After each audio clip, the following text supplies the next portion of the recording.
Good morning, y'all. What day is it? Tuesday, April 14th, 2020, and I am fighting the sun and the shadows this morning. I'm so glad to connect with you in this little digital way each morning and to share a reflection, to share a thought with you, and to be in prayer with you. Know that, and please do. If you have particular prayer concerns, I would be so honored if you would share them with me. I'd be happy to be uplifting you in prayer on an individual basis. But today, I wanted to think for a minute about the words that matter. Okay, last night I was settling into a new Netflix show. I was gonna watch the second season of Sunderland Till I Die. It's not great, but something that I watched last year, and there's a second season, and so I was just settling into it. Carrie was actually in another room looking at some music for Sunday, and so I was in the living room. Ben was already in bed, and Katie, from her room, she said, well, what she said was dance party in my room. She said dance party in my room. She's got a little light, it's kind of a little disco light, and she's got I don't know if it's an Amazon Echo or something like that, that her uncle gave her, and so she was wanting us to come upstairs, and she had the lights turned off. It was great, and but what I heard was, so she said dance party in my room, and what I heard was there's something burning in my room. Something burning in my room. Two different things. Dance party in my room, where she was asking us to come upstairs and to boogie, like I do.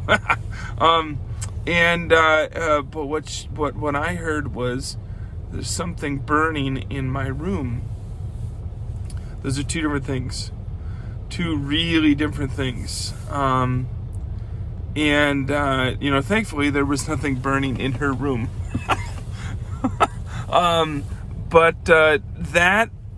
Because I wasn't listening really well.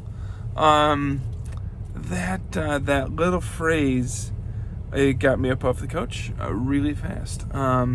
It got me.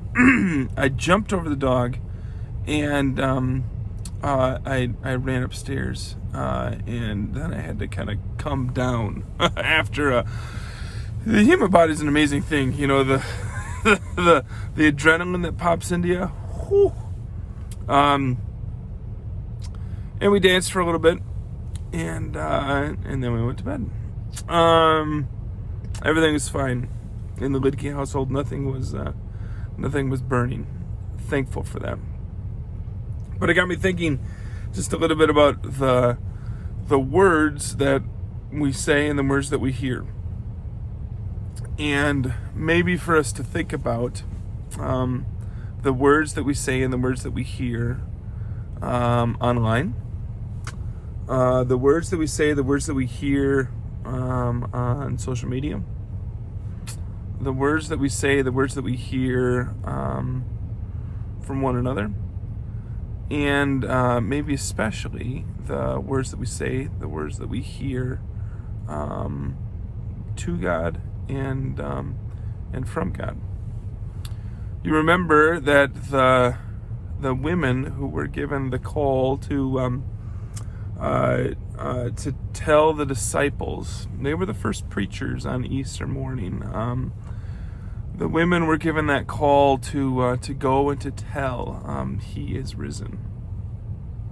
That's a really important word. That's a really meaningful moment. He is risen.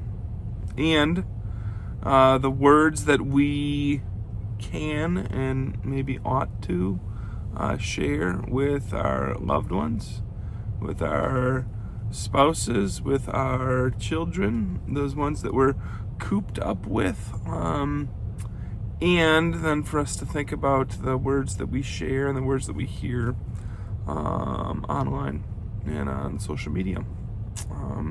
Some of those words, they really aren't good words. And some of those words are incredibly powerful.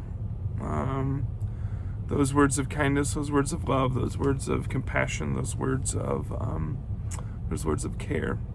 And so today, my friends, hear this word: you are beloved. Hear this word: Christ is risen. The tomb is still empty. We celebrate Easter. It's such a big deal that we celebrate Easter for 50 long days. And I want you to hear this word, that you are a beloved child of God. You are beloved. And so, my friends, be kind, be thoughtful, be caring, be helpful, and maybe think about the words that we hear and the words that we share. My friends, have a great and God blessed Tuesday, April 14th. What day is it? And be very well. I love you. You are beloved. And be well today. Oh, and I shaved. Take care.